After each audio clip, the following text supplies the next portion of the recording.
I recently traveled from my home in northern New Jersey to Vermont to visit my daughter and her family.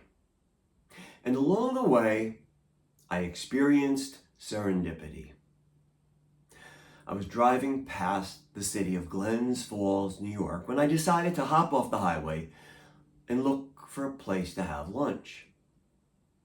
Well, I followed my GPS and it took me through some narrow streets of the old section of town, and I pulled into a gravel parking lot, and I got out and I looked at a rather nondescript looking building made of brick. It was more like a factory. But when I opened the door and walked through, it was as if I was walking through a portal. Inside was a beautiful bakery and cafe. I had arrived at the Rock Hill Bakehouse and Cafe. And the first thing I saw was the bakery section, where there were long tables where the bakers made their bread and ovens in the back. And then I saw shelf upon shelf of fresh bread made that day, sourdough and whole wheat and farm bread, and a case filled with pastries. Now they served lunch, and I ordered my lunch and I sat down, and I have to tell you, it was delicious. And made entirely without meat or dairy, all plant-based. Now, as I was eating that delicious lunch, I was struck by something. I found out that the store had a policy. If you could not afford bread, on your way in you could pick up a coupon, give it to an employee of the bakery, and you would receive a free loaf of bread. And then looking at the bakery's website, I saw that the store had a motto: everyone deserves good bread. And I was struck by the generosity, the kindness, the humanity of the people who operated this bakery. But then something else struck me. I remembered a story.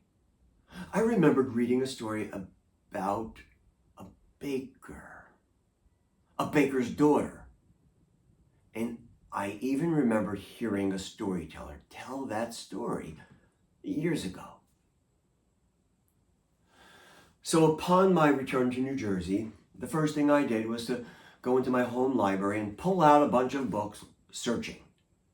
And in a book of folk tales, I found the story called The Baker's Daughters.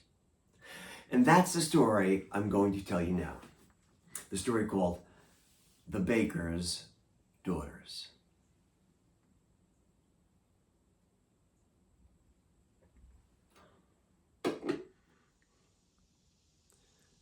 The Baker's Daughters. Long, long ago, in a little village in England, there lived a man and woman, husband and wife, and they were both bakers. Now, these two bakers had daughters, two. And from the time those little kids were old enough to walk and talk, they were in the bakery with their parents, learning everything from them. And these two little kids grew into girls and then into older girls, almost women. Now, these two girls, well, they were different. They were as different as day and night. The one sister she was kind. She was gentle. She was strong. And she always wore a smile for everyone. But her sister was not kind. She was mean. She was not sweet. She was sour. She was not strong. She was gruff. And she always wore a scowl. Well, she did smile occasionally, but that would be at the expense of another person. Now, don't go asking me why these two sisters, who are almost the same age, grew up together, had the same parents, same culture, same background, why they were so different. I don't know, but that's just the way it is sometimes. Anyway, one day, the kind sister was in the bakery early in the morning before the sun had even thought about peeking over the horizon. And she was getting the flour ready, starting the ovens, when the door to the bakery opened, allowing a gust of cold winter wind in. The girl turned and she saw coming into the bake shop along with that cold gust of winter wind an old woman. Did I say old? Oh, she wasn't old. She was old, old, old. She was shrunken and hunched. And she hobbled into the shop, supporting herself on a crooked stick of a cane. She was shaking and shivering, a threadbare shawl covering her shoulders, wrinkles on her face. And she barely made it up to the counter when she looked into the eyes of the baker's daughter and smiled. Oh, sweetheart, darling, could you, might you take a tiny piece of dough and pop it in the oven for me? I'm so hungry, but I don't even have a penny. The baker's daughter smiled at the old woman. Oh, grandmother, you go sit yourself by the fire there and warm yourself. I'm going to make you a hot cup of tea and a great big roll for you. And the old woman sat by the fire, and the girl brought her a cup of steaming tea. And now she took a chunk of dough, enough for a good-sized roll, and put it in the oven. After a while, the aroma of fresh baked bread filled the bakery. And the girl checked the oven and, oh my goodness. Instead of a roll, in her oven was an enormous loaf of bread. Well, she took the bread out and brought it to the old woman along with a tub of butter. Oh, grandmother, you will not go hungry today. Eat what you can and take the rest home with you. But that old woman did not eat the bread. She stood, and suddenly she began to grow. Her shoulders went back, her head went up. Beautiful black hair began to cascade over her shoulders. She transformed into a young, strong, beautiful woman. She took her finger and touched the girl right on her forehead and smiled at her. For your kindness, for your generosity and humanity, everything you do will come back to you twofold from this day on. And the woman turned around and left the bakery. 2 days later, the sister was in the shop early in the morning, getting the ovens ready and gathering the flour, getting it ready for the day, when the bakery door opened, allowing a gust of cold winter wind to come in. Well, the girl turned and saw that same old woman coming into the shop. Close that door, you're letting all the heat out. And she watched as this old woman hobbled up to the counter, where she looked into the eyes of that young girl, and she smiled. Oh, sweetheart, honey, would it be possible, could you, might you just take a tiny piece of dough and pop it in the oven for me? I'm so hungry, and I don't even have a penny.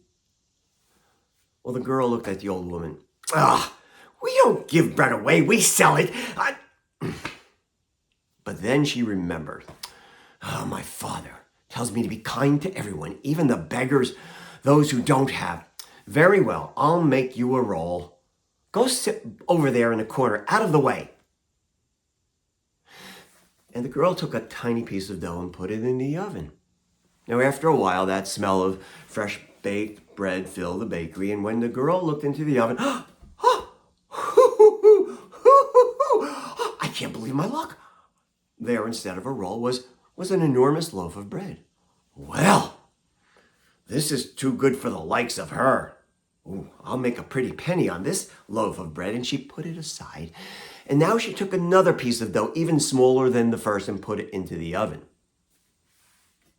After a while, she checked the oven, and when she looked in, there were 2 enormous loaves of bread. Oh my goodness, I'll be able to buy myself a nice blouse today with the extra money I'm going to get. And she put those 2 loaves of bread on the side. And now she took another piece of dough.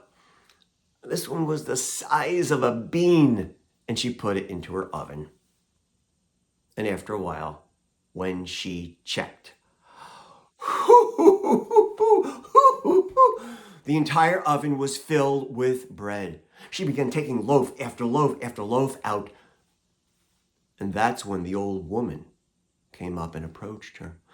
Oh, darling, is my roll ready yet? And the girl looked at the old woman. Oh, no, your dough fell into the fire and it burned. There's no bread for you today. You'll have to come back another time. And the girl, all she could think about was all the extra money she was going to have today. I'll be able to buy myself a new dress. But now that old woman, listening to her grew tall. Her shoulders went back, her head went up. The wrinkles disappeared from her face. That long black hair flowed over her shoulders.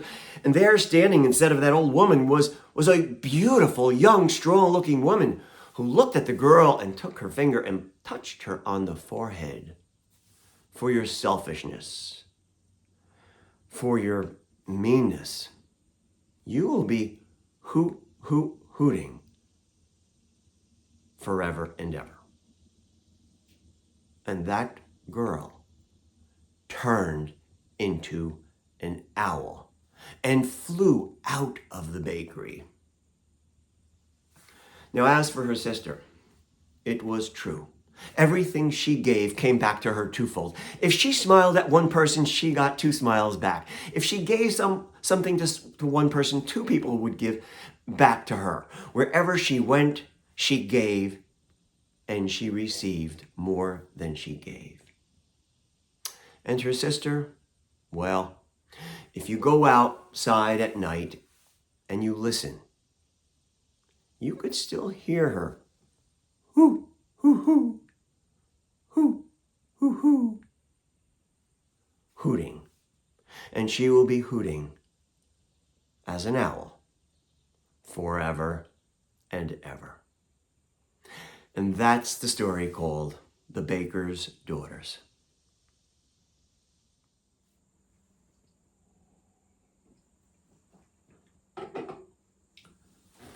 The story I just told you has an epilogue. Now that story is old. How old? If you're a fan of Shakespeare, in the tragedy Hamlet, Ophelia has a line. It goes like this.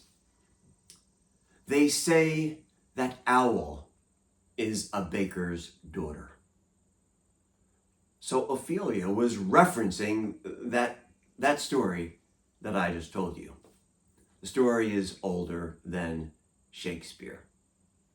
And you might want to know, though, that in that original story, way back then, the person who came into the bakery was not a woman. No, this story's been changed over the years, and every time somebody tells it, it changes. But the person in that original story was a man, disguised as a beggar. And that man was Jesus. Now, I just want to say that I'm so grateful that I was able to find this place called the Rock Hill Bakehouse and Cafe in Glen Falls, New York, because if I hadn't, I wouldn't have searched for this story. So from my lips to your ears, the story, The Baker's Daughters. And if you are ever traveling through New York State and you're going past Glen Falls, New York, I would make the suggestion of jumping off the highway and finding the Rock Hill Bakehouse and Cafe. You won't only find good bread and pastries and a wonderful lunch, you might just find yourself a story.